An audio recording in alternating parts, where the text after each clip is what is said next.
السلام علیکم ورحمۃ اللہ وبرکاتہ، نحمدہ ونصلی علی رسولہ الکریم، اما بعد فاعوذ باللہ من الشیطان الرجیم، بسم اللہ الرحمن الرحیم، رب اشرح لی صدری ویسر لی امری واحلل عقدۃ من لسانی یفقہوا قولی۔ تفسیر آیت نمبر 53 سے، وَيَسْتَنبِئُونَكَ، اور وہ آپ سے پوچھتے ہیں، دریافت کرتے ہیں۔ یستنبئون میں روٹ نبأن ہے، نون بے حمزہ، اور نبأ کس کو کہتے ہیں؟ اہم خبر کو۔ وَيَسْتَنبِئُونَكَ، اور وہ پوچھتے ہیں آپ سے، احق ہوا، کیا حق ہے وہ کیا چیز؟ اللہ کا ایک ہونا، آپ کا پیغمبر ہونا، قرآن کا اللہ کی کتاب ہونا، آخرت کا واقع ہونا، یعنی وہ ساری باتیں مراد ہیں جن کی دعوت نبی اکرم صلی اللہ علیہ وسلم لوگوں کو دیا کرتے تھے، جن چیزوں کی طرف بلاتے تھے۔ قل کہہ دیجئے، ای، ہاں، ای جو ہے یہ حرف جواب ہے اور ہمیشہ قسم سے پہلے آتا ہے۔ ای کے بعد واو قسم کے لیے۔ وربی، قسم ہے میرے رب کی، انہ لحق، بے شک وہ حق ہے۔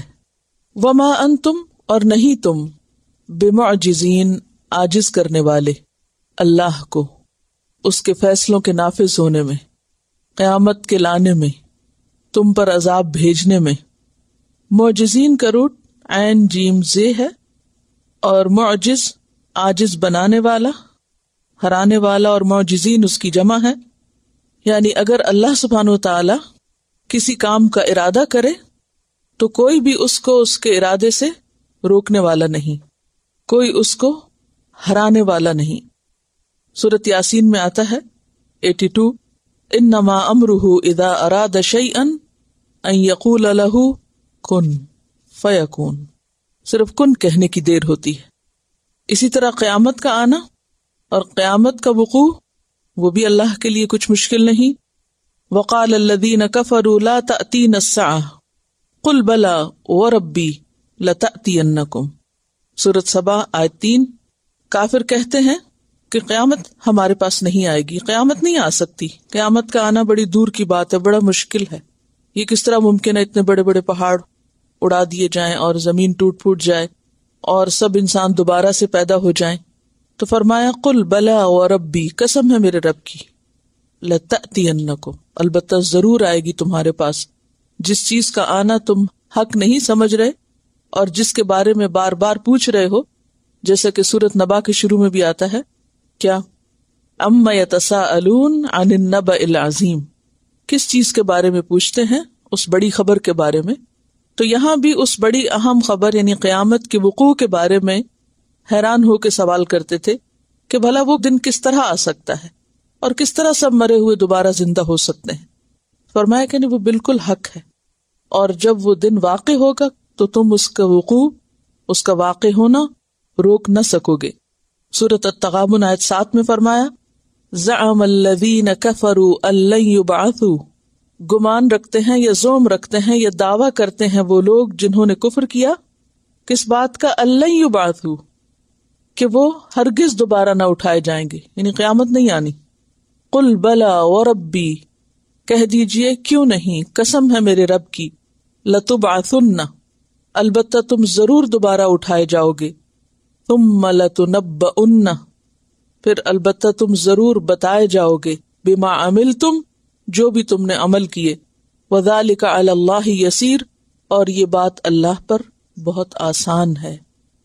تو سوال کیوں پوچھتے تھے، کیوں دریافت کرتے، کیوں تحقیق کرتے، کیوں بار بار سوال کرتے تھے؟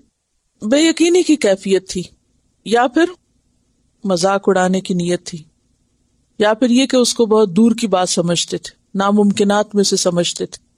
تو اس کا جواب دیا گیا کہ قسم ہے میرے رب کی، یہ بالکل سچی بات ہے، مان جاؤ، اسی میں تمہارا فائدہ ہے۔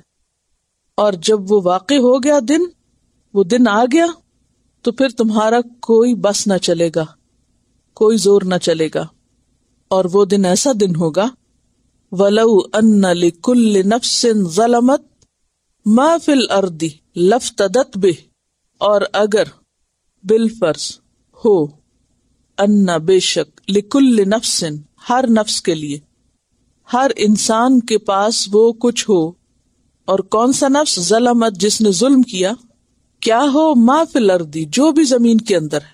کیا کچھ ہے زمین میں؟ سارے خزانے، سارا آئل، گیس، سونا، چاندی، جس پہ دنیا میں لڑائیاں جھگڑے ہو رہے ہیں، یہ ساری کی ساری چیزیں، یعنی زمین کے اندر جتنے بھی خزانے ہیں جو انسانوں کو معلوم ہے اور جو نہیں معلوم، ہیرے جواہرات، سب کچھ، ہر شخص کو یہ سب مل جائے، اور پھر وہ اس دن کے عذاب سے بچنے کے لیے فدیے میں دینا چاہے، لفتدت بہ، تو وہ اس کو فائدہ نہ دے گا، اللہ تعالیٰ اس سے قبول نہ کرے گا، وہ اس کے بدلے عذاب سے بچ نہ سکے گا۔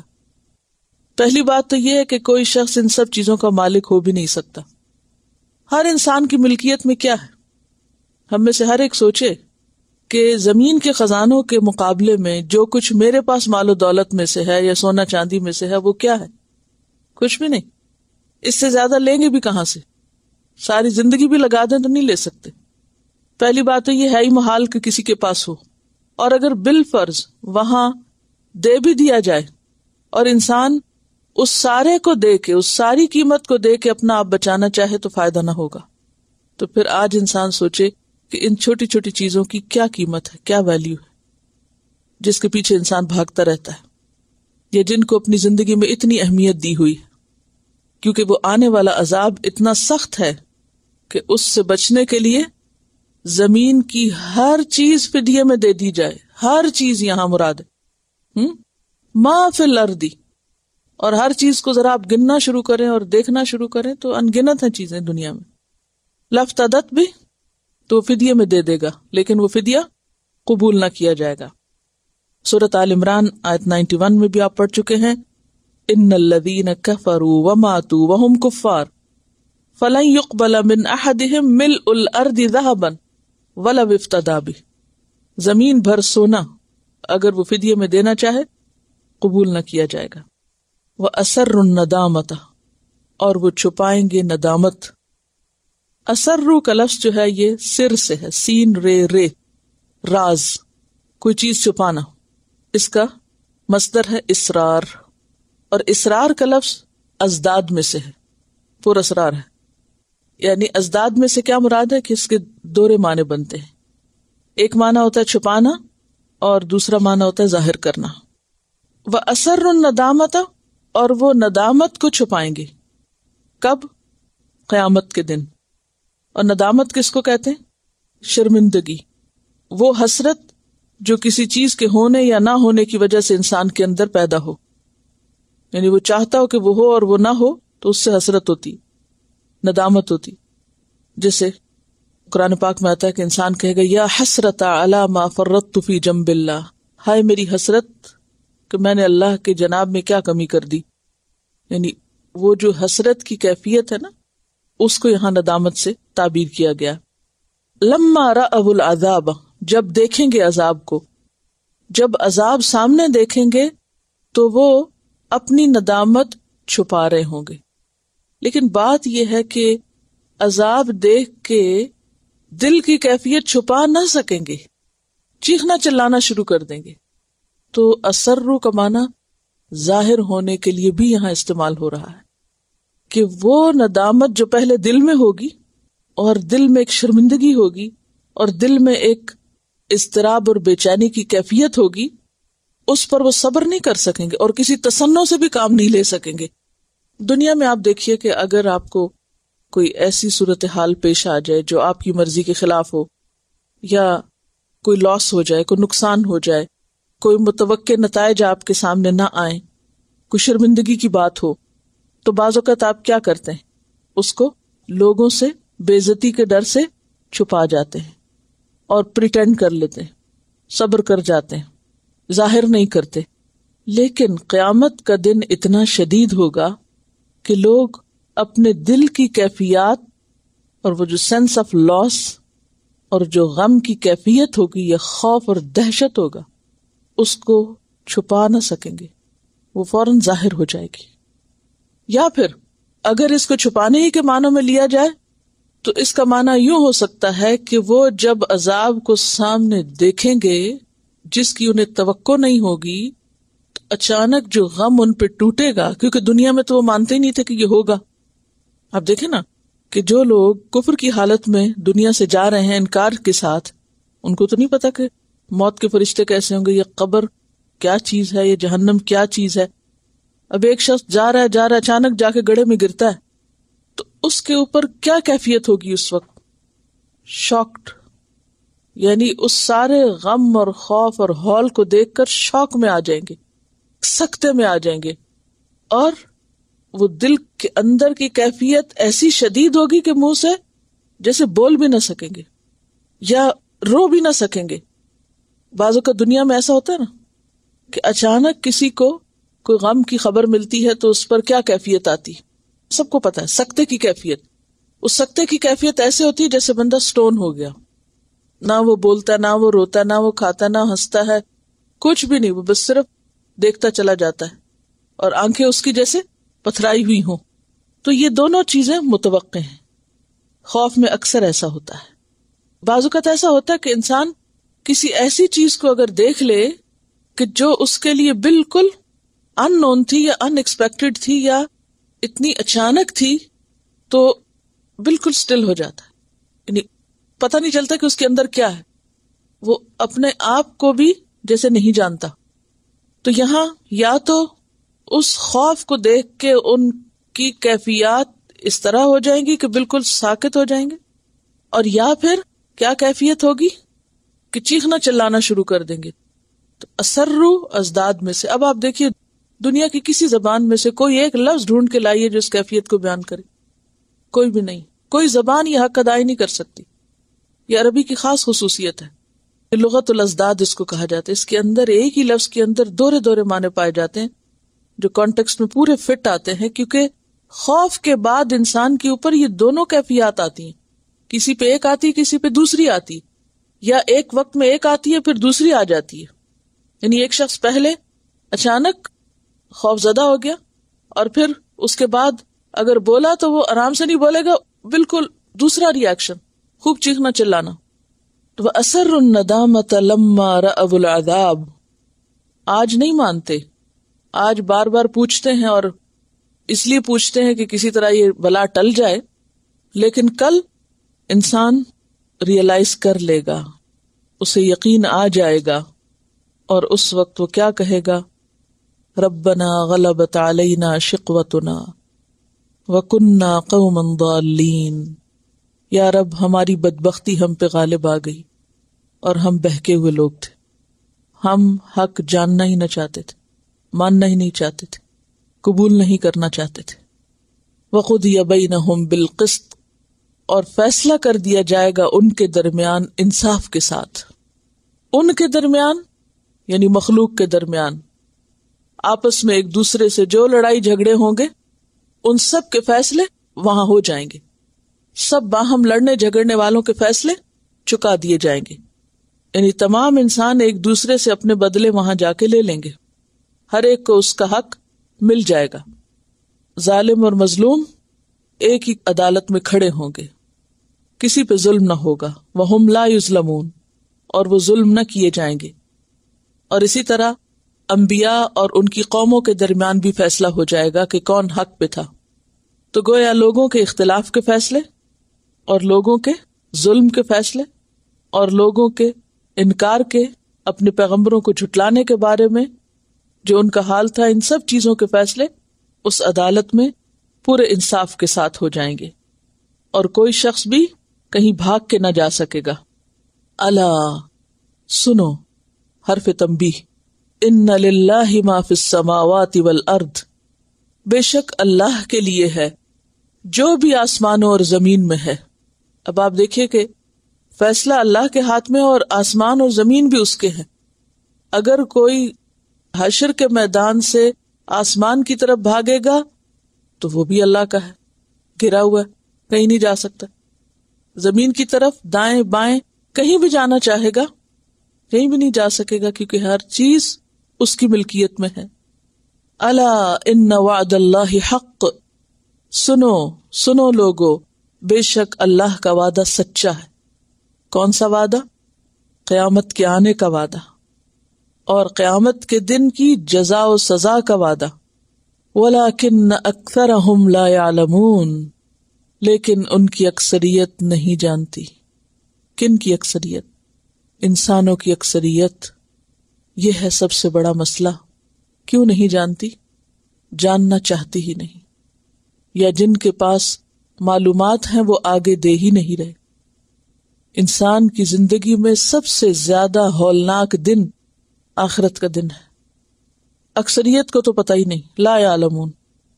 جن کو پتہ ہے وہ بھی اس کی شدت کو نہیں جانتے، یا جس طرح اس دن کو سیریسلی لینا چاہیے اس طرح نہیں لیتے.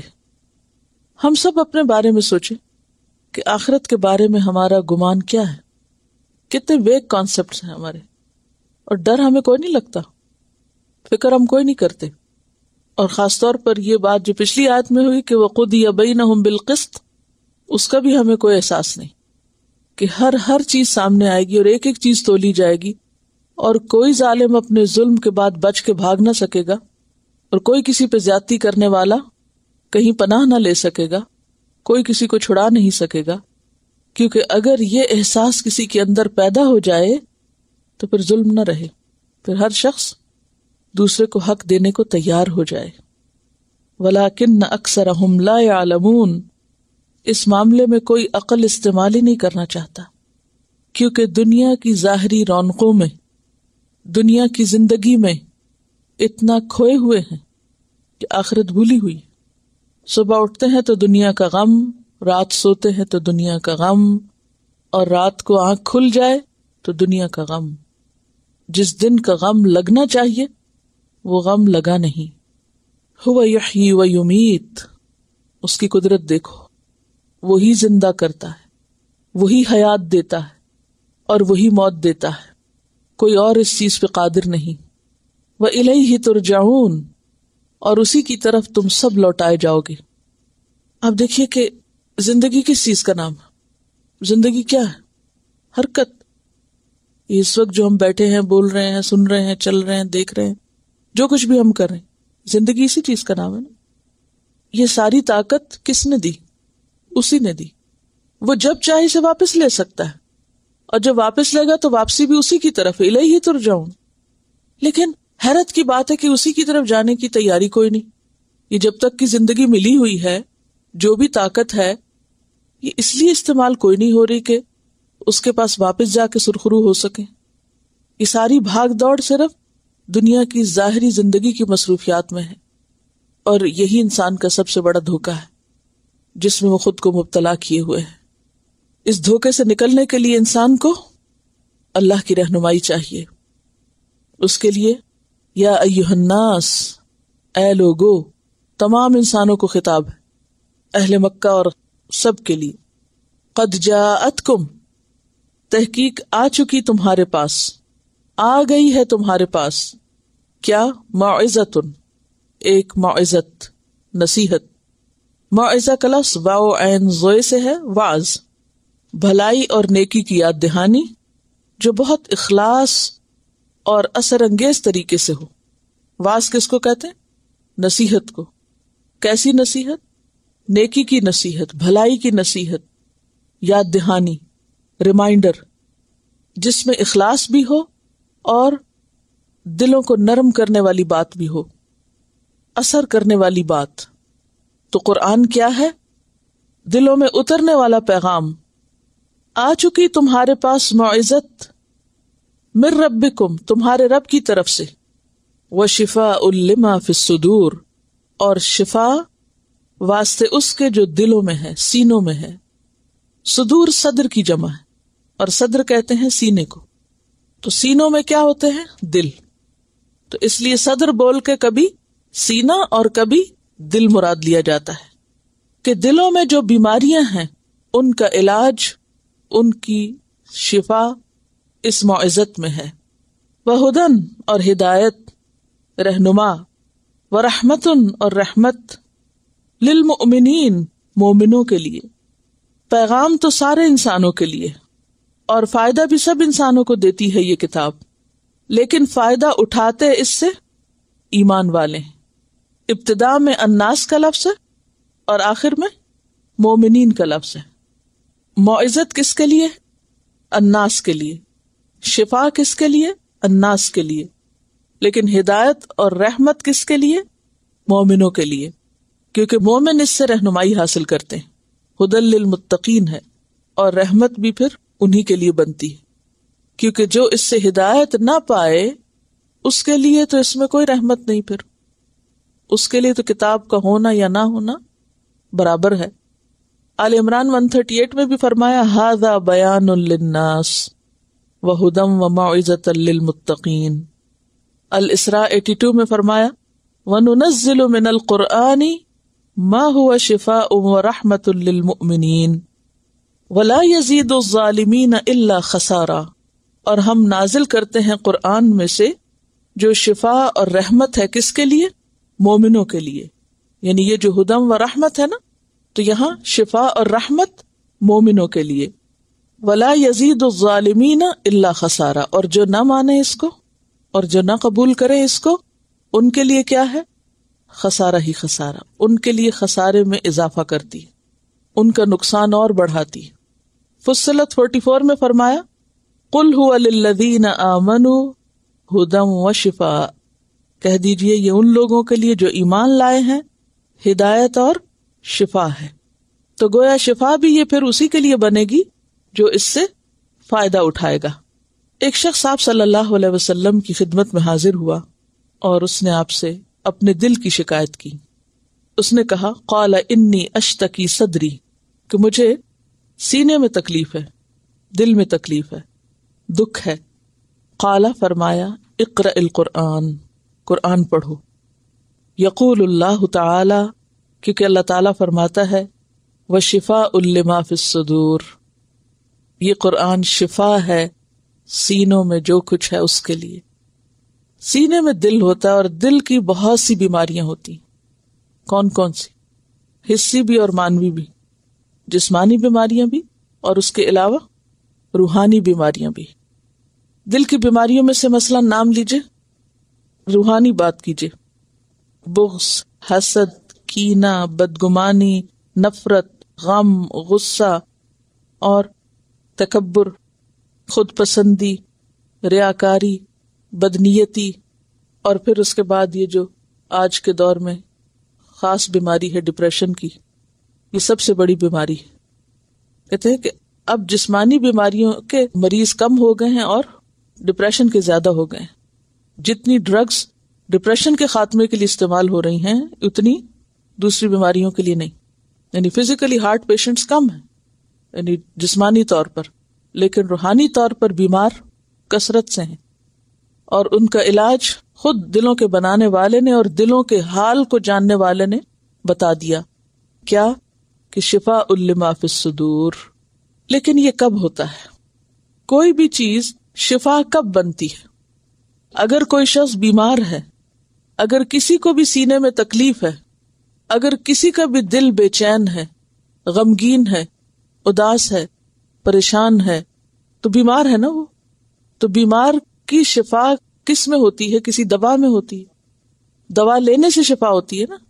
اگر دوا کہیں رکھی رہے، چاہے آپ کی جیب میں ہی کیوں نہ ہو، ہاتھ میں ہی کیوں نہ ہو، اگر آپ نے اس کو استعمال نہیں کیا جیسے وہ کرنی چاہیے، اگر کھانے کی ہے یا انجیکشن ہے یا کسی بھی طرح اس کو لینا ہے، تو جب تک آپ اس کو لیں گے نہیں، اپنے اندر ڈالیں گے نہیں، لگائیں گے نہیں، تو فائدہ نہیں دے گی. کسی بوتل میں رکھی ہوئی دوا فائدہ نہیں دیتی. اسی طرح قرآن کسی کپڑے میں لپٹا ہو، کسی جلد میں رکھا ہو، ہمارے گلے پہ لٹکا ہو، ہاتھوں میں پکڑا ہوا ہو، فائدہ نہیں دے گا جب تک کہ ہم اس کو پڑھیں گے نہیں، اس کو شفا مانیں گے نہیں اور اس کو استعمال نہیں کریں گے. اور اللہ کی بات جھوٹی نہیں ہو سکتی. وَمَنْ أَصْدَقُ مِنَ اللَّهِ قِيلًا، اللہ سے بڑھ کے کس کی بات سچی ہو سکتی. انہیں دوا بھی اس وقت فائدہ دیتی ہے جب آپ اس کو صحیح ڈوز میں، صحیح وقت پر، ریگولرلی لیں. اگر آپ ایک دن دوا کھا لیں، 2 دن چھوڑ دیں، پھر شروع کر دیں، پھر چھوڑ دیں، فائدہ نہیں دے گی. اس دوا کو پھر ایسے اسباب بھی مہیا کریں کہ وہ آپ کے اندر جذب ہو اور وہ کام بھی شروع کرے. تو سب سے پہلی چیز یہ ہے کہ ہمیں اس بات پر ایمان لانے کی ضرورت ہے کہ واقعی یہ شفا ہے. جس دن یہ یقین آ گیا نا کہ یہ شفا ہے، کیونکہ شفا کا تعلق یقین سے بہت ہوتا ہے. اگر آپ جسمانی دوا بھی کوئی لیں اور آپ کہیں کہ مجھے پتا ہے مجھے اس سے کوئی آرام نہیں آنا، اس دوا کا کوئی فائدہ نہیں، تو کیا ہوگا؟ وہ ایک نفسیاتی کیفیت ایسی ہوتی کہ واقعی وہ دوا فائدہ نہیں دیتی. تو یقین جو ہے وہ بہت ضروری ہے. تو پہلا درجہ جو ہے وہ یقین کا ہے، اپنے ساتھ سچا ہونے کا ہے. قرآن پڑھیں لیکن سچے طالب ہو کر، مجبوری سے نہیں. سچا طالب علم ہونے کی ضرورت ہے. طالب قرآن کہیں، علم پھر دور کی بات ہو جاتی ہے. کس طرح یہ شفا بنتا ہے؟ جب آپ سچی طلب کے ساتھ اس کے پاس جاتے ہیں اور جو ہی آپ پڑھنا شروع کرتے ہیں تو آپ کے ذہن کے اندر جو سوال ہوتے ہیں، آپ کے اندر جو کنفیوژن ہوتے ہیں، آپ کے دل میں جو خیالات ہوتے ہیں، یہ ان کے جواب دینا شروع کر دیتا ہے. یہ ہو نہیں سکتا کہ آپ کوئی سوال لے کے بیٹھیں اور پھر قرآن پڑھنے سے جواب نہ ملے، خواہ کوئی بڑی بات ہو خواہ کوئی چھوٹی بات ہو. مثلاً اگر کسی کو اللہ کے بارے میں شک ہے، اللہ کے وجود کے بارے میں، اور قرآن پڑھ رہا ہے تو قرآن میں آتا ہے افی اللہ شکن فاطر السماوات والارض، اللہ کے بارے میں شک ہے تمہیں جو آسمان و زمین کا پیدا کرنے والا ہے، تو اس کو جواب مل جائے گا. اور اگر وہ سچا طالب ہے، اس ایمان کے ساتھ پڑھ رہا ہے، کیونکہ شفاء لما فی الصدور ایمان ہی کے ساتھ ہے، ایمان ہوگا تو شفا ہوگی کہ اللہ کی بات درست ہے. پھر اسی طرح آپ دیکھیں کہ اگر آپ کسی پر غضبناک ہیں، غصے میں ہیں اور قرآن پڑھ رہے ہیں، قرآن کہتا ہے وَإِذَا مَا غَضِبُوا هُمْ يَغْفِرُونَ، جب وہ غضبناک ہوتے ہیں تو دوسروں کو معاف کر دیتے ہیں. تو کیا ہوگا؟ اگر آپ کے اندر واقعی سر جھکانے کی صلاحیت ہے تو آپ اس کو معاف کر کے اپنے دل کو صاف کر دیں گے. خذ العفو وامر بالعرف واعرض عن الجاہلین، کوئی آپ کو بے وجہ ستا رہا ہے اور ناسمجھ ہے تو آپ کیا کہیں گے؟ اس کو سمجھ نہیں، اعرض عن الجاہلین، اگنور کرو اس کو. تو اس سے کیا ہوگا کہ آپ کے دل کو ایک دم ٹھنڈک ہو جائے گی، اطمینان ہو جائے گا. اسی طرح زندگی میں اونچ نیچ ہوتی رہتی، کوئی مصیبت ہوتی، کوئی تکلیف ہوتی، کوئی بیماری ہوتی، کوئی حادثہ ہوتا ہے، کوئی مرضی کے خلاف چیزیں ہو جاتی، کوئی ایسا فیصلہ ہو جاتا ہے جس پہ انسان پچھتاتا ہے بعد میں.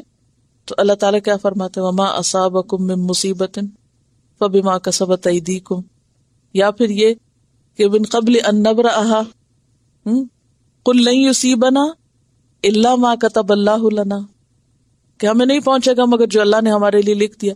یہ تو ہونا ہی تھا، تو ہو گیا، اب کیا ہو سکتا ہے؟ اب بجائے اس کے کہ انسان اس کے اوپر ریگریٹ کرتا رہے، انسان فوراً پلٹ آتا ہے. اسی طرح بعض چیزیں زندگی میں بہت ناپسندیدہ ہوتی ہیں، بالکل اچھی نہیں لگتی، انسان کہتا ہے بس کسی طرح یہ میرے راستے سے ہٹ جائیں، میں دیکھ ہی نہیں سکتا ان کو. قرآن پڑھتا ہے انسان تو کہتا ہے عسیٰ ان تکرہوا شیئا وہو خیر لکم، ہو سکتا ہے کہ ایک چیز تمہیں سخت ناپسند ہو اور وہ تمہارے لیے بہت اچھی ہو.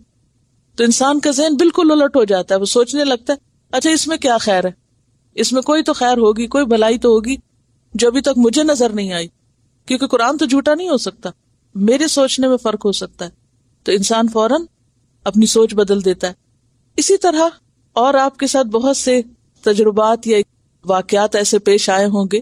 تو ایک تو میں آپ سب کو یہ دعوت دیتی ہوں کہ ایسے واقعات لکھیے، کہ کوئی ایسی بات جو آپ نے سوچی اور جس پر آپ الجھ رہے تھے، یہ جو آپ کے لیے ایک ہم و غم، یہ زندگی کا ایک مسئلہ بنی ہوئی تھی اور قرآن نے اس کو آسان کر دیا، سالو کر دیا.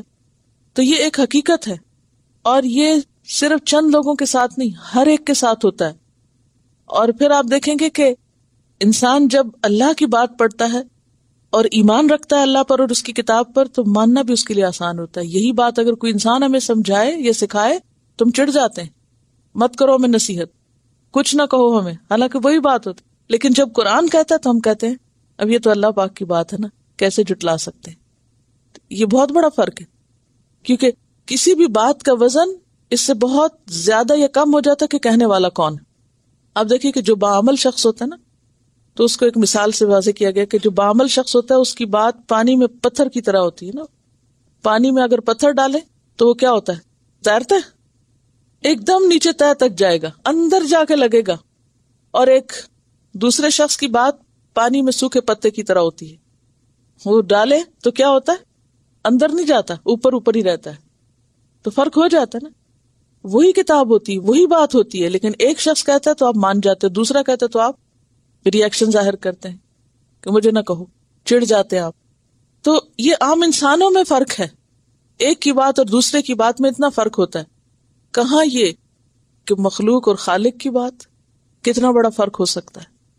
باتیں وہی ہوتی ہیں جو ہمیں خود بھی بازو کا سمجھ آ رہی ہوتی ہیں, لیکن جس کی طرف سے وہ بات آتی ہے اس سے فرق ہو جاتی ہے, اور ایک دم انسان کا مزاج ہی تبدیل ہو جاتا ہے.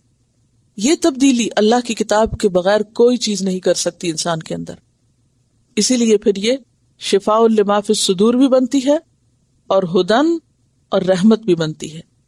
اسی طرح آپ دیکھیں کہ دلوں کی بے چینی اور بے قراری کے لیے اللہ تعالیٰ فرماتے ہیں الا بذکر اللہ تطمئن القلوب, کہ اللہ کے ذکر سے دلوں کو اطمینان نصیب ہوتا ہے.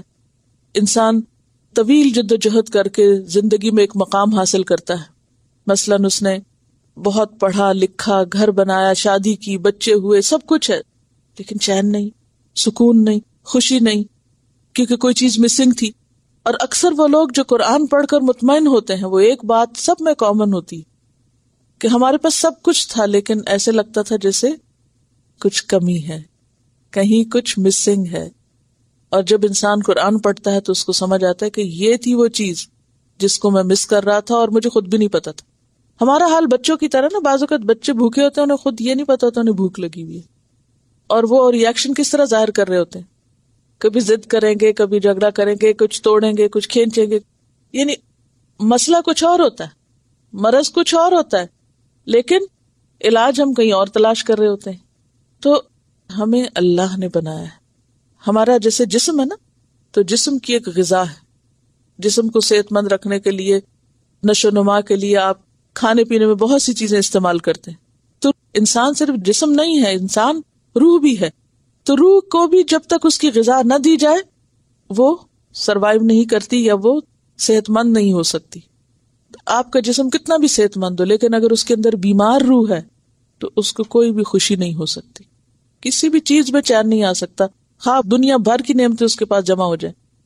مشکل ہماری یہ ہے کہ جب کوئی مسئلہ پیش آتا ہے نا, تو ہم اس کی صحیح روٹ کاز تلاش نہیں کرتے.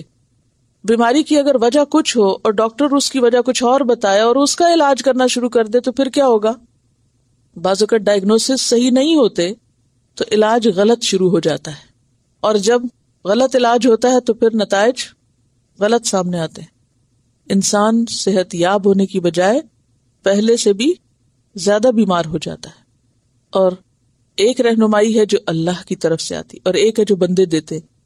جب ہماری زندگی میں کوئی تکلیف آتی ہے تو ہم عام طور پر بندوں سے حل پوچھتے رہتے ہیں, اچھا یہ مسئلہ اس کا حل کیا, وہ مسئلہ اس کا حل کیا, کبھی ایک سے پوچھتے کبھی دوسرے سے پوچھتے, اور ہر ایک کس کے مطابق بتاتا ہے, اپنی اپنی سوچ اور اپنی اپنی عقل کے مطابق. اللہ سبحانہ و تعالیٰ ہمارا خالق, وہ زیادہ بہتر جانتا ہے ہماری ضروریات کیا ہیں, اس سے ہم پوچھتے ہی نہیں, اور بعض اوقات وہ بتاتا ہے اور ہم سنتے نہیں. تو جب تک ہم اس کی نہیں سنیں گے, اس کی نہیں مانیں گے, اس وقت تک شفا نہیں ہو سکتی. سمٹمز اونچی نیچی ہو سکتی ہیں, کم یا زیادہ ہو سکتی ہے, انسان اپنے آپ کو سپریس کرتا رہتا ہے. بعض اوقات انسان اپنے آپ کو کسی نہ کسی طرح, جیسے بچوں کو کھلونے دے کے بہلاتے ہیں نا, بعض اوقات بچوں کو کوئی تکلیف ہوتی اور ماں کو پتہ نہیں چلتا کہ پیٹ میں درد ہے یا کان میں درد ہے یا کہیں اور کچھ تکلیف ہے, تو وہ کیا کرتی ہیں, کبھی اس کے سامنے چھنچنا بجائیں گی, کبھی اس کو کچھ دکھائے گی, کبھی چڑیا, کبھی کچھ, لیکن وہ کیا کرتا ہے, تھوڑی دیر کے لیے بہل کے اور پھر رونا شروع کر دیتا. تو وہ کہتے ہیں مجھے نہیں سمجھ آتی اس کو ہے کیا. ہماری روح بھی اسی طرح چیختی ہے. ہم کبھی اس کو میوزک سے بہلاتے ہیں اور کہتے ہیں جی روح کی غذا جو ہے وہ موسیقی ہے, کبھی اس کو کسی اور تفریح سے بہلاتے ہیں, کبھی اچھے کپڑے پہن کے خوش ہونے کی کوشش کرتے ہیں, کبھی زیور بناتے ہیں, کبھی بازاروں میں گھومتے ہیں, کبھی کسی طرح. وہ ہر تھوڑی دیر کے بعد ایک نیا چھنچنا دیکھ کے پھر اس کے بعد پھر ہم رونا شروع کر دیتے ہیں, کیونکہ اصل چیز جو ہے وہ نہیں ہے ہمارے پاس. اور جس کو یہ مل جاتا ہے پھر اس کی زندگی سے یہ سب بیکار رونے دھونے نکل جاتے ہیں, پھر وہ ایک بامقصد انسان بن جاتا ہے, ایک سٹیبل پرسنالٹی ہو جاتا ہے. اور یہ بات بہت سے لوگوں کو سمجھ نہیں آتی. تو بات یہ ہے کہ قرآن شفا ہے, لیکن اس کے لیے جو سچا طالب ہو, جس دن اس کو پیاس لگ جائے اس کی, جس دن وہ مان جائے کہ ہاں میری یہ ضرورت ہے. وَشِفَاءٌ لِمَا فِي الصُّدُورِ وَهُدًى وَرَحْمَةٌ لِّلْمُؤْمِنِينَ. قل کہہ دیجئے بفضل اللہ، ساتھ اللہ کے فضل کے. اور اللہ کا فضل کیا ہے؟ اللہ کا احسان، قرآن کا نزول. وَبِرَحْمَتِهِ، اور ساتھ اس کی رحمت کے. اور قرآن کے مقابلے میں اس کی رحمت پھر کیا ہے؟ نبی صلی اللہ علیہ وسلم کی سنت اور طریقہ، جس کے مطابق آپ نے یہ قرآن پڑھ کر ہمیں سنایا اور سکھایا اور عمل کر کے دکھایا، یعنی اس کی پریکٹیکل اگزامپل. قل بفضل اللہ وبرحمتہ، کہہ دیجئے اللہ کے فضل اور اس کی رحمت کے ساتھ. فبذالک، پس ساتھ اس کے، اس کس کے؟ قرآن کے. اور موعظت، شفا، ہدن اور رحمت، یہ 4 صفات بتائی گئی ہیں یہاں اللہ کی کتاب کی. تو ساتھ اس قرآن کے جو موعظت ہے، شفا ہے، رحمت ہے، فضل ہے. فَلْيَفْرَحُوا، پس چاہیے کہ وہ خوش ہو جائیں. فرح کے 2 معنی بتائے تھے نا میں نے، ایک اچھی خوشی اور ایک مذموم.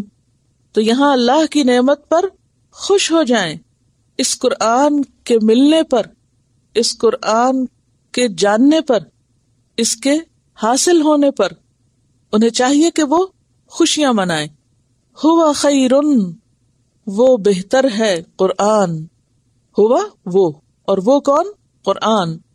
خیرن بہتر ہے، کس سے؟ مما یجمعون، اس سے جو وہ جمع کر رہے ہیں. وہ ساری چیزیں جو دنیا کے لوگ سمیٹ رہے ہیں، جمع کر رہے ہیں، اکٹھی کر رہے ہیں، ان کے مقابلے میں جس کو قرآن مل جائے، وہ قرآن کے اور صرف قرآن کے ملنے پر ان سب سے زیادہ خوش ہو سکتا ہے. اسے چاہیے کہ وہ خوش ہو. تو انسان کو کس بات پہ خوش ہونا چاہیے؟ قرآن کے ملنے پر، اس نعمت پر کہ اللہ نے اس کو اہل قرآن میں سے بنایا. ایک حدیث میں آتا ہے ان للہ اہلین وخاصتہ، اللہ کے کچھ اہل ہیں، یعنی اللہ کے خاص بندے ہیں یا اللہ والے ہیں.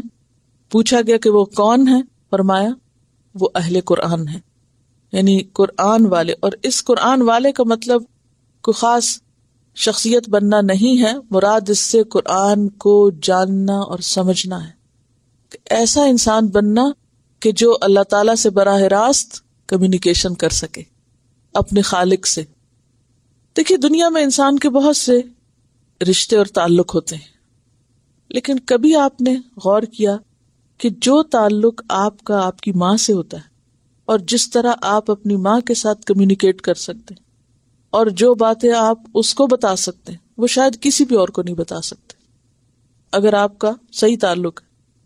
یعنی آپ سب سے زیادہ اپنے دکھ، درد، غم، تکلیف، پریشانی ماں کو بتانے میں آسانی محسوس کرتے ہیں. کیوں؟ ماں سنتی ہے. اسی لیے آپ نے دیکھا ہوگا بچوں کا ایٹیٹیوڈ سب سے اور ہوتا ہے اور ماں سے بالکل اور ہوتا ہے. سب کے ساتھ ٹھیک ہوتا ہے، ماں کے سامنے آ کر رونے لگتے ہیں. ان کو یقین ہوتا ہے کہ ماں ہماری تکلیف پہ ہنسے گی نہیں، ماں ہماری مخلص ہے. اور کیا بات ہوتی، ہمارے عیب اچھالے گی نہیں، چھپائے گی.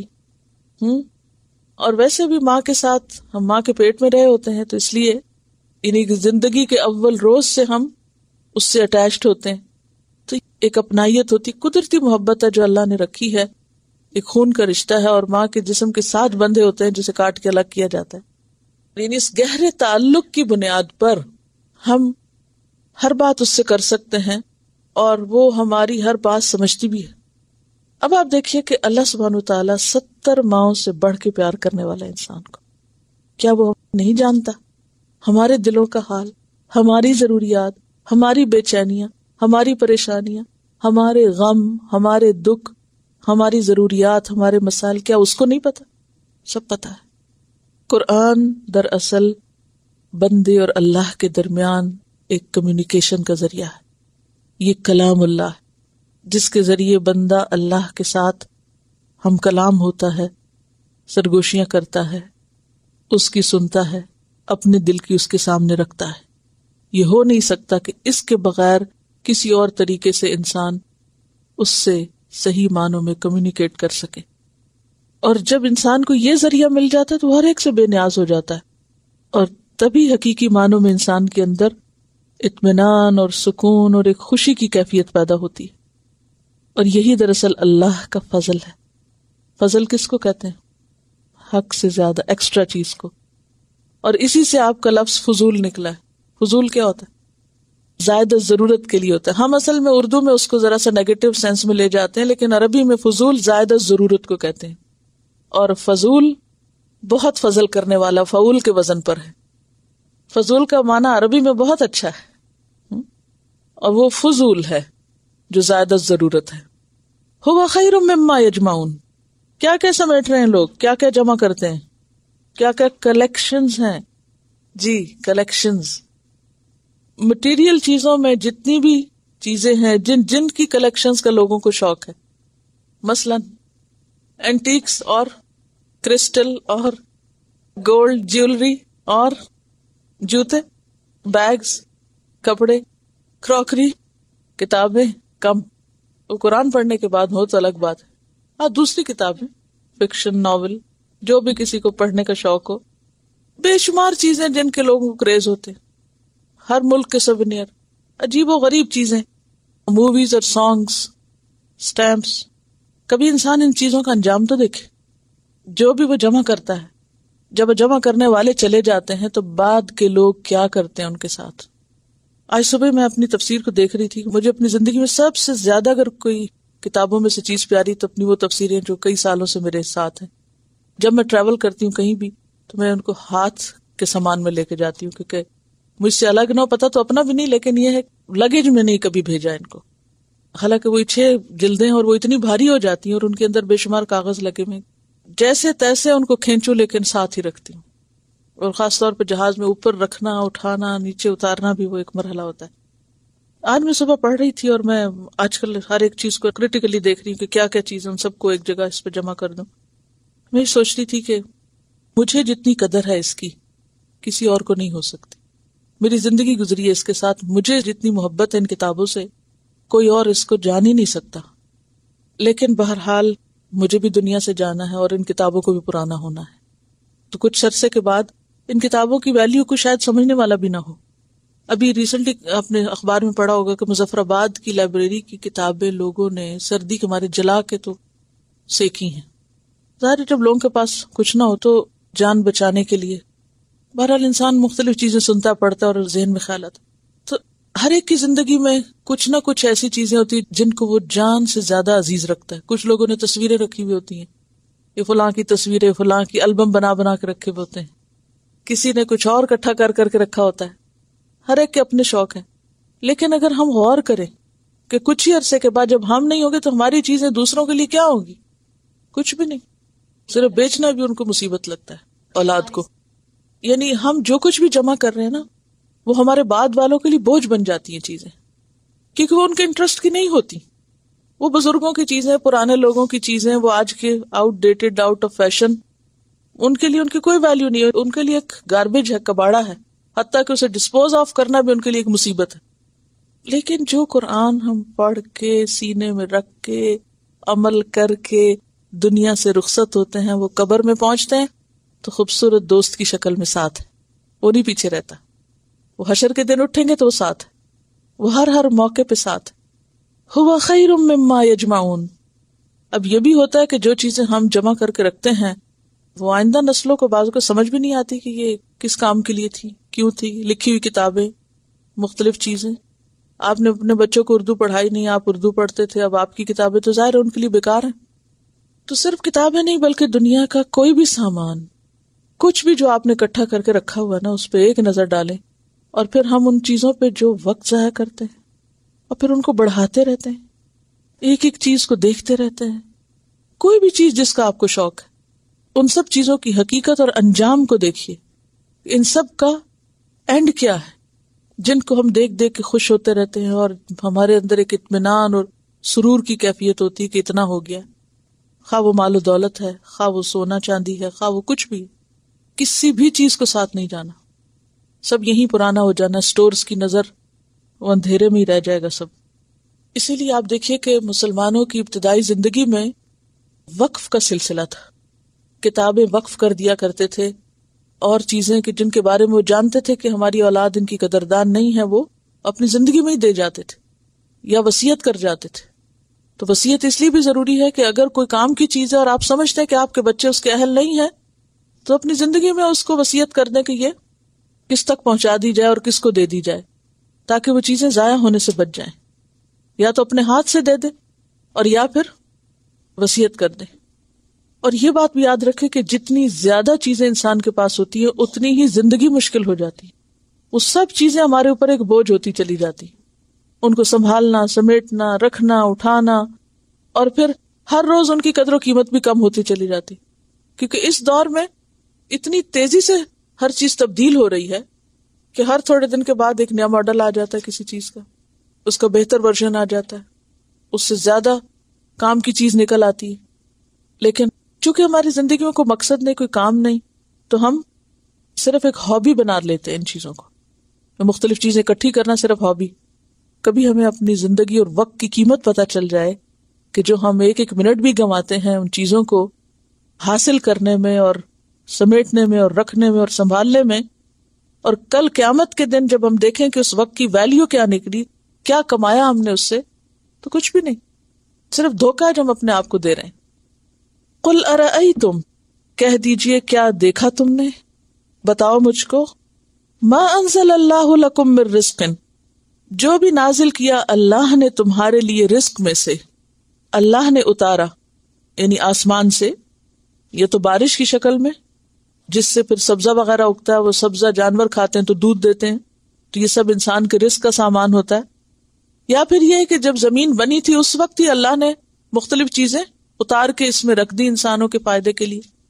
جیسے لوہے کے بارے میں آتا ہے کہ یہ زمین کی پیداوار نہیں ہے، یہ کسی اور جگہ سے زمین پہ اترا ہے، اور قرآن کہتا ہے وَأَنزَلْنَا الْحَدِيدَ، اور ہم نے لوہا اتارا. اور یہ یہاں بھی جو بھی کوئی رزق ہے، اور رزق میں صرف کھانے پینے کی چیزیں نہیں، انسان کی ضروریات کی بھی استفادے کی جو بھی چیزیں ہیں.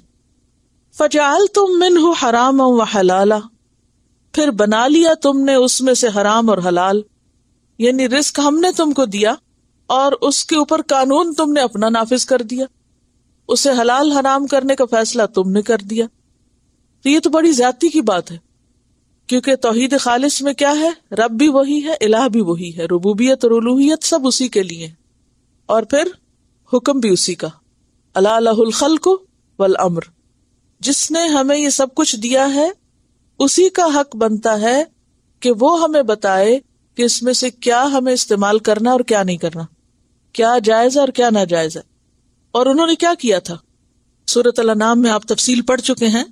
وَجَعَلُوا لِلَّهِ مِمَّا ذَرَأَ مِنَ الْحَرْثِ وَالْأَنْعَامِ نَصِيبًا فَقَالُوا هَذَا لِلَّهِ بِزَعْمِهِمْ وَهَذَا لِشُرَكَائِنَا وَقَالُوا هَذِهِ أَنْعَامٌ وَحَرْثٌ حِجْرٌ لَا يَطْعَمُهَا إِلَّا مَن نَّشَاءُ بِزَعْمِهِمْ وَقَالُوا مَا فِي بُطُونِ هَذِهِ الْأَنْعَامِ خَالِصَةٌ لِذُكُورِنَا وَمُحَرَّمٌ عَلَى أَزْوَاجِنَا.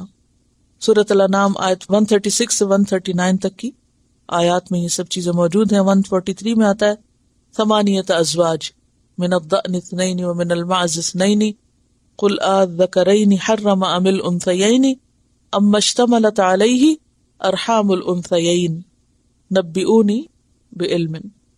اور سورۃ المائدہ 103 میں ما جعل اللہ من بحیرۃ ولا سائبۃ ولا وصیلۃ ولا حام، یہ سب انہوں نے خود بنا رکھے تھے. سورۃ النحل 116 میں آتا ہے وَلَا تَقُولُوا لِمَا تَصِفُ أَلْسِنَتُكُمُ الْكَذِبَ هَذَا حَلَالٌ وَهَذَا حَرَامٌ، نہ بیان کرو تم جو تمہاری زبانیں گھڑتی ہیں جھوٹ میں سے کہ یہ حلال ہے اور یہ حرام ہے، لِتَفْتَرُوا عَلَى اللَّهِ الْكَذِبَ، کہ تم اللہ پہ جھوٹ باندھو. تو بات یہ ہے کہ کسی بھی چیز کو ہم حلال یا حرام نہیں کہہ سکتے جب تک کہ اس پر دلیل موجود نہ ہو. قل کہہ دیجئے اللہ اذن لکم، کیا اللہ نے تمہیں اجازت دی ہے یعنی حلال حرام کرنے کی، ام علی اللہ تفترون، یا پھر تم اللہ پہ جھوٹ گھڑتے ہو، اس کے ذمے لگاتے ہو اور اس کے نام لگا کے حلال حرام بتاتے ہو. وما ظن الذین یفترون علی اللہ الکذب یوم القیامۃ، اور کیا گمان ہے ان لوگوں کا جو گھڑتے ہیں اللہ پر جھوٹ یوم القیامت، قیامت کے بارے میں. کیا جھوٹ گڑتے ہیں قیامت کے بارے میں اللہ پر وہ کہ اللہ انہیں نہیں پکڑے گا، یا ان کے شریک ہیں جو انہیں چھڑا لیں گے اللہ کی پکڑ سے. اگر ان کا یہ گمان ہے تو یہ گمان ان کا درست نہیں. ان اللہ لذو فضل علی الناس، بے شک اللہ لوگوں پر فضل کرنے والا ہے. اور اللہ کا فضل کیا ہے لوگوں پر؟ کہ اللہ نے ہمیں ساری نعمتیں دی، عقل دی، رسول بھیجے، کتابیں دی اور زندگی کی مہلت دی، لیکن وَلَٰكِنَّ أَكْثَرَهُمْ لَا يَشْكُرُونَ، لیکن اکثر لوگ شکر نہیں کرتے، ان نعمتوں کا صحیح استعمال نہیں کرتے. اور یہاں بھی آپ دیکھیں اکثریت کی بات ہو رہی، پیچھے بھی اکثریت کی بات تھی اکثرهم لا يعلمون، اور یہاں بھی میجورٹی کی بات ہو رہی ہے اکثرهم لا يشکرون. یعنی کبھی نہیں غور کرتے کہ وجود کس نے دیا، کبھی نہیں سوچتے کہ یہ کھانے پینے کو کس نے دیا، اور کبھی نہیں سوچتے کہ جس نے یہ دیا اس کا بھی کوئی حق ہے، اور کبھی نہیں سوچتے کہ جس کی زمین ہے اس کی مرضی کے مطابق ہمیں رہنا ہے اور اسی کے پاس واپس جانا ہے اور اس کو حساب کتاب دینا ہے. اسی لیے پھر اکثر لوگ اس گمان میں رہتے ہیں کہ یا تو قیامت کے دن آنا کوئی نہیں، یا آنا ہے تو بس ایسے ہی چھوٹ چھڑا دیے جائیں گے. کہا کہ یہ جو گمان ہے یہ کس قسم کا گمان ہے؟ یہ گمان تمہیں فائدہ نہ دے گا، پیچھے آپ پڑھ چکے ان الظن لا یغنی من الحق شیئا. اور اسی غلط گمان کی وجہ سے اکثریت ناشکری. وما تکون فی شأن وما تتلو منہ من قرآن ولا تعملون من عمل الا كنا علیکم شہودا اذ تفیدون فیہ. وما اور نہیں، تکونو تم ہوتے، یعنی اے محمد صلی اللہ علیہ وسلم، فی شأن کسی اہم کام میں. شأن کہتے ہیں اہم کام یا فکر، حالت، دھندا. وما تتلو اور نہیں تم پڑھتے، تلاوت کرتے، منہ اس میں سے. ہو کی ضمیر حالت کی طرف جا رہی ہے، یعنی اہم کاموں میں سے جو سب سے اہم کام ہے آپ کا، یعنی قرآن کا پڑھ کے سنانا. جب آپ وہ پڑھ رہے ہوتے ہیں، من قرآن قرآن میں سے، یعنی جو بھی حسب ضرورت پڑھنا ہوتا ہے موقع کی مناسبت سے. ولا اور نہ، تعملون تم عمل کرتے ہو. سب اہل ایمان کو خطاب ہے، خاص کے بعد عام.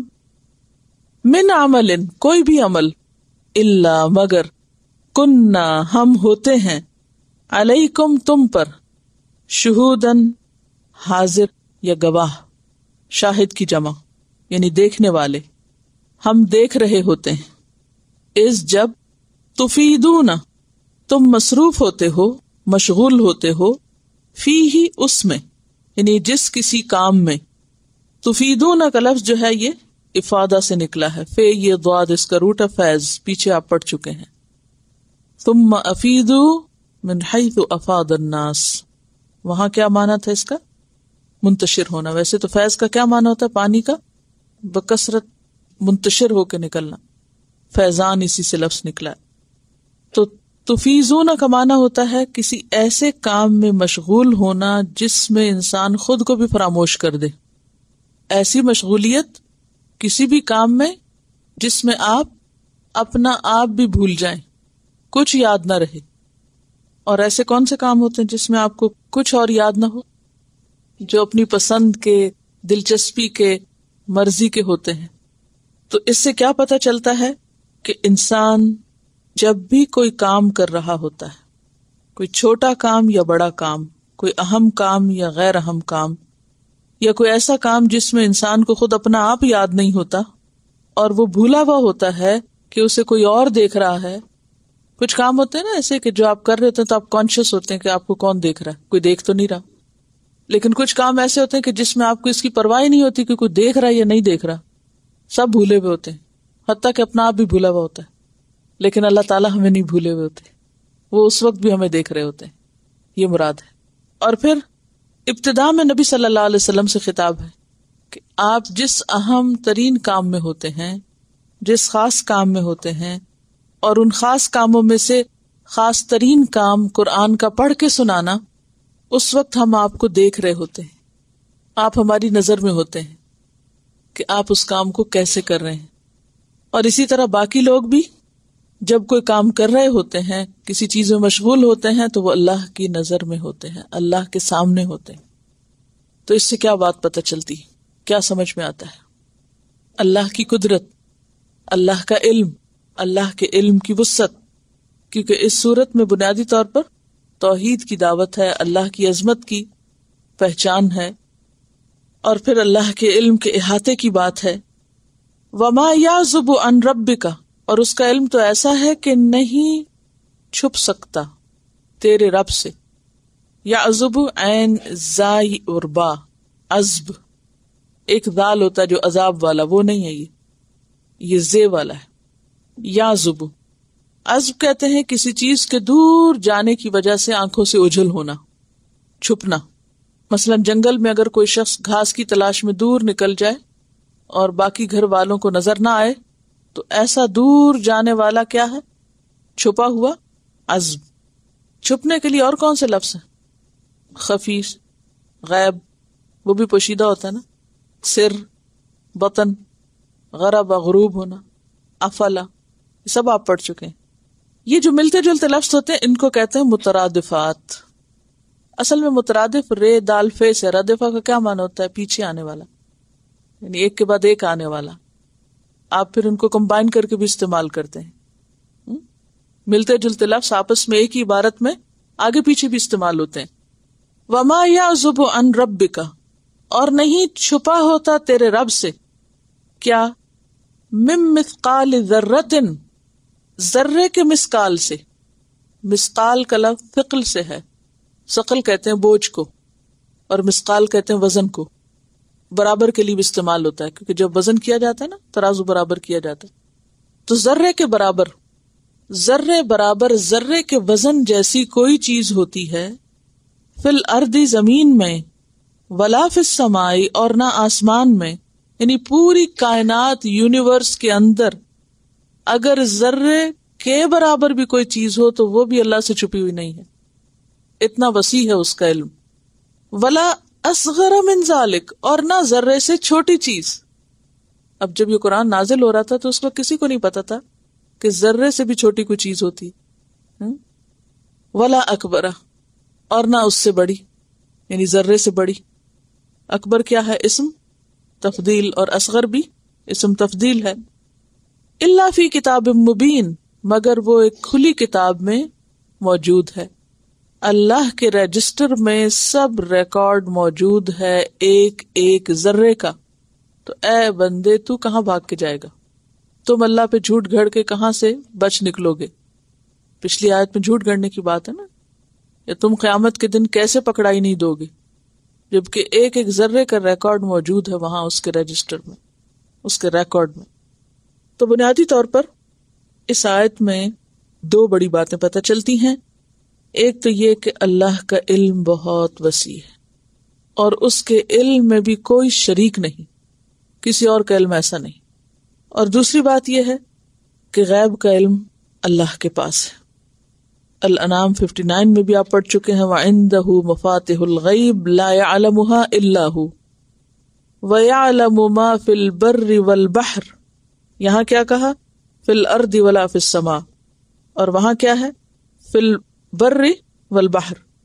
وَمَا تَسْقُطُ مِنْ وَرَقَةٍ إِلَّا يَعْلَمُهَا وَلَا حَبَّةٍ فِي ظُلُمَاتِ الْأَرْضِ، کہ زمین کے اندھیروں میں اگر ایک بیج بھی کہیں چھپا ہوا ہے، وَلَا رَطْبٍ وَلَا يَابِسٍ إِلَّا فِي كِتَابٍ مُبِينٍ، ہر چیز ایک کھلی کتاب میں رجسٹرڈ ہے، ریکارڈڈ ہے.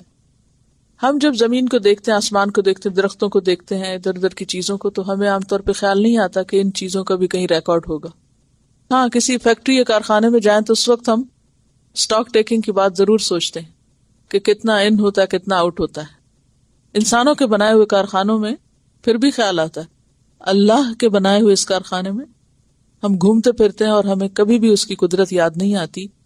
کبھی آپ ذرات کو دیکھیں، جیسے کمرے میں اگر دھوپ آ رہی ہو نا، اندھیرے کمرے میں چھوٹی سی اگر بیم آ رہی، لائٹ آ رہی، تو اس میں پورے ذرات نظر آتے.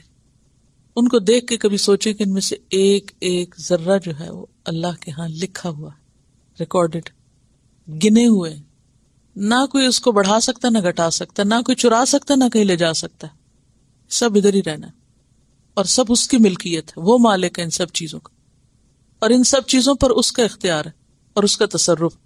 ہمارا معاملہ ایسے رب کے ساتھ ہے، اگر کوئی شخص اسے عاجز کرنے اور ہرانے کی سوچتا ہے اور اس کے مقابلے کی، تو اس کی غلط فہمی ہے۔ اور پھر آپ دیکھیے کہ ابتدا کہاں سے کی گئی؟ نبی صلی اللہ علیہ وسلم کی شان سے، کہ آپ جس بھی حال میں ہوتے ہیں اور قرآن میں سے بھی جو پڑھ کے سنا رہے ہوتے ہیں، اللہ اس کو دیکھ رہا ہوتا ہے۔ تو اسی طرح ہم بھی جو کچھ کرتے ہیں کسی بھی حال میں ہوتے ہیں، جو قرآن میں سے پڑھتے ہیں، جو پڑھاتے ہیں، جو سیکھتے ہیں، جو سکھاتے ہیں، کوئی بھی جو عمل کرتے ہیں، کسی بھی چیز میں جو مشغول ہوتے ہیں، ان سب اوقات میں اللہ ہمیں دیکھ رہا ہوتا ہے، سب اس کے علم میں ہوتے ہیں، اور یہ علم اس کا ہر چیز پہ چھایا ہوا۔ وسع کرسیہ السماوات والارض ولا یؤودہ حفظہما وہو العلی العظیم۔ اور قیامت کے دن وہ انصاف کے ساتھ فیصلہ کرے گا، ہر ایک کو اس کا حق دے گا، کون کیا کر کے لایا، کتنا لایا، کس نیت سے کیا۔ یہ قرآن پاک کی دوستی کی بات ہوئی تھی، یہ تو کافی عرصہ پہلے کسی نے ایک نظم لکھ کے بھیجی تھی۔ کیسا دوست چاہیے جو آپ کو ذہین بنا دے، معلومات بڑھا دے، چھوڑ کر نہ جائے، ناتا توڑ کر نہ جائے، آپ کو بور نہ کرے، تنہائی میں شور نہ کرے، آپ کو دھوکہ نہ دے، شکایت کا موقع نہ دے، بے جا تعریف نہ کرے، آپ کا مذاق نہ اڑائے، آپ کا مال نہ چرائے، آپ سے کچھ نہ چھپائے، آپ کا راز نہ بتائے، آپ کے ساتھ رہے اور کہیں نہ جائے، جب پکارو فوراً آ جائے، جو آپ کو معلوم وہ اس کو معلوم، جو اس کو معلوم آپ کو معلوم، نادانوں کو عرفان دے، بے زبانوں کو زبان دے، مردوں کے حالات بتائے، زندوں کو راہ دکھائے، ہر مشکل کا حال بتائے اور سیدھی راہ دکھائے۔ وہ تو کب سے آپ سے دوستی کے لیے بے چین ہے، آپ کیا دوستی کے لیے تیار ہیں؟ تو پھر اٹھیں اور آج ہی اس سے دوستی کر لیں۔ نام پتہ معلوم ہے، مسجد کی کسی الماری میں رکھا ہوگا یا گھر کے کسی طاق پہ ہوگا، اس کا نام قرآن ہے۔ یہ تمام خوبیاں قرآن میں ہیں، آج ہی اسے دوست بنائیں۔ یاد رہے وہ اپنی بات منوانے کی شرط ضرور لگاتا ہے، آپ اس کی بات مانیں، وہ آپ کو کامیاب کرا دے گا۔ وآخر دعوانا ان الحمد للہ رب العالمین۔ سبحانک اللہم وبحمدک، نشہد ان لا الہ الا انت، نستغفرک ونتوب الیک۔ السلام علیکم ورحمۃ اللہ وبرکاتہ۔